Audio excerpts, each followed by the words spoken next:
Hello YouTube, and in today's video I'm going to be doing a review of the brand new Supersized Thunderbird 3 playset. They can be purchased from major retailers such as Argos and Toys R Us here in the UK. The retailer at about $49.99, which is expensive considering that the Supersized Thunderbird 2, when that came out, was about $39.99.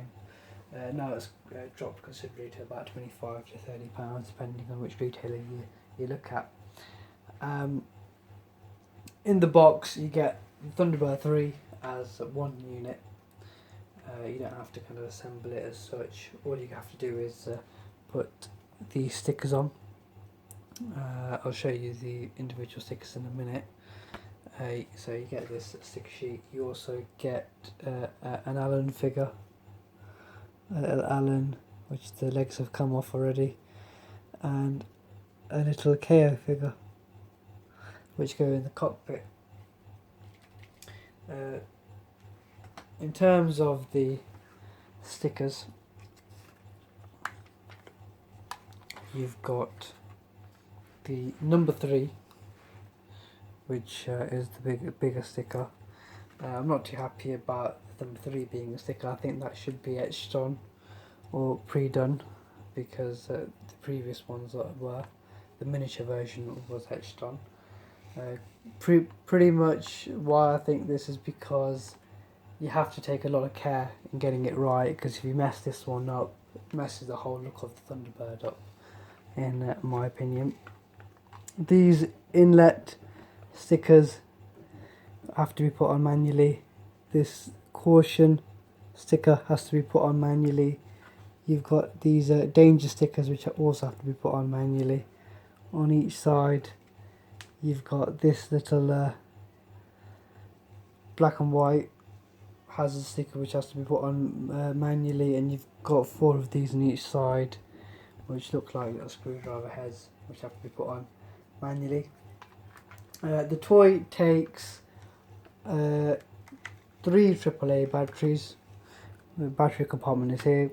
Also takes a bit of water which goes into this compartment over here. I'll explain why in a minute. It is for the launch smoke technology, which I'll get to in a sec, but for now I'll be showing you the grasping arms. These are pretty similar to what you get on the smaller miniature version, but they are slightly different. I'll be showing you why. To get them to release, you press down on the side and they should pop out as such. Do that to all 3. The difference between these ones is that they do extend out a little further. I'll be showing you as such, just like this. You hold on to the top and they pop out a bit more longer than what the miniature version does. The reason for this is that you can stand it upside down, and for those of you that have watched the series, you would know that in, I think, is it Halley's Comet, Thunderbird 3 goes upside down as such, and the nose cone pops out, and you do that by pressing this lever back, and the drill comes out.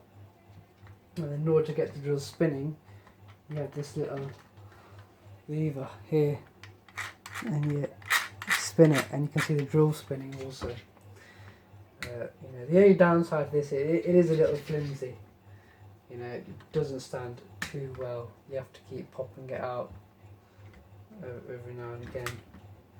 It doesn't stand amazingly well. It is a little flimsy. Could be made a bit more sturdier and a bit better. But nonetheless, it is a good feature. It does stand upside down, it does work, but could have been made better. To get it back to normal is a bit like the original. It's just manually clipping up and slotting everything back into position.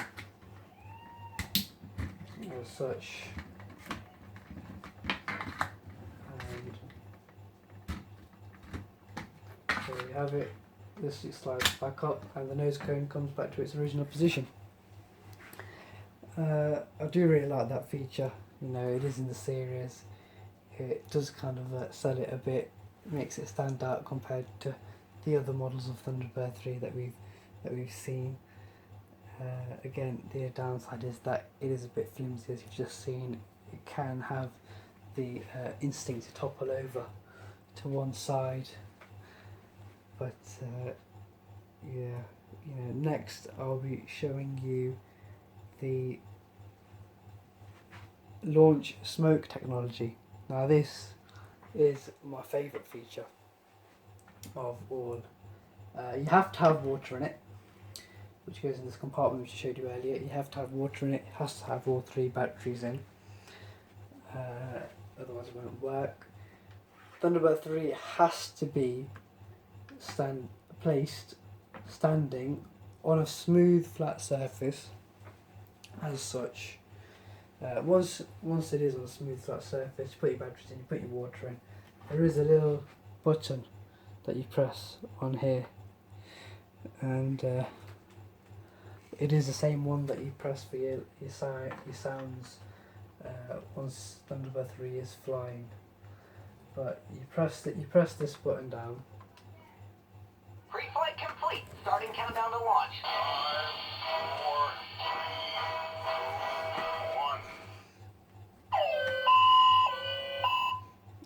I didn't do that quite right, but you would have seen the smoke coming out. I'll do it once more. Thunderbird 3 does have 3 different launch sequences. KO does 1 and Alan does 2. Again, you just press down. Here we go. 3, 2, 1. Fire.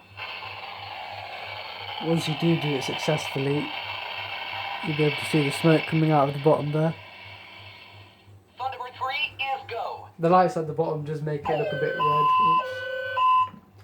If you don't launch the Thunderbird craft correctly, it does make the same noise as if you don't launch it correctly on the Tracy Island, which is quite cool. I think it would frighten a kid. I'll do it once more to show you the last one. Firing ion fusion engines in 3, 2, 1. It's just on that one again. Thunderbird 3 is go. I do really like that feature. It is a very good feature, which has been introduced by Vivid Imaginations. You've seen it before on other toys, you know, like Thomas the Tank Engine. Also has smoke coming out of the chimney, so it is a very good toy. Time to deploy. Yeah, it does that does really sell it for me. Once it's been released, launched, so to speak, press the button. International Rescue, this is Thunderbird 3. Press that same button in order to get sounds. FAD. Thunderbird 3 out. If you're a kid and you're flying it around as such, it does start to make noises like that. It does make noises like that, which is pretty cool. You know, I do like that. It's another nice feature that they've added. In comparison to the miniature version, which goes in the Tracy Island, this one is about 3 times the size. Let me just put it next to it. It is about 3 times the size of that, which is fairly reasonable for the price. You know, it is all right for the price. In comparison, though, to Thunderbird 2, the Supersize Thunderbird 2, I would say it is pretty much in scale with the Supersize Thunderbird 2, which is good. You know, it makes playing together and displaying it, you know, feel right. To be honest with you, it is the same size. You know, you can have about 2 or 3 kids playing with it, and it just feels like they are part of the same toy. They don't interact with each other. You know, it would have been nice that if they did. You know, if there was a bit of near-field communication between the two, it would be really good. But there isn't, which is a bit of a shame, especially considering the price we paid for. You pay for both. This is about $39.99. This is $49.99. I'm going to quickly bring the Supersize Thunderbird 1, original Thunderbird 1. You know, as you would know, that the Supersize Thunderbird 1 of the new series hasn't been released yet. Hopefully it will be next year. And as you can see, that this Supersize Thunderbird 3 is taller, which it should be, and I'm glad, because international Thunderbird 3 is International Rescue's tallest vehicle. So, you know, it has kept that in mind, and it is scaled correctly, which is good to see. It makes it a bit more realistic, it makes it a bit more detailed, I think, adds to the details of the value of the toy. Overall, then, I do really like this Supersize Thunderbird 3. I think the launch technology really does sell it for me. It definitely would make an awesome birthday present, an awesome Christmas present for any Thunderbird fan, whether you're a kid or someone old that's watching the new series. You know, it would make a perfect gift for anyone. However, it is expensive for what it is. You know, at $49.99, it is expensive. Probably will come down in price in the next few months. You know, bearing in mind it has just been released, so I would expect it to go down to about $39.99, probably about $34.99 sometime in the next few months. You know, the Supersize Thunderbird 2 can be picked up for about $24.99 to $29.99, depending on the retailer. So yeah, but overall, it's a brilliant toy. Love it. I would recommend it to anyone. Thanks for watching.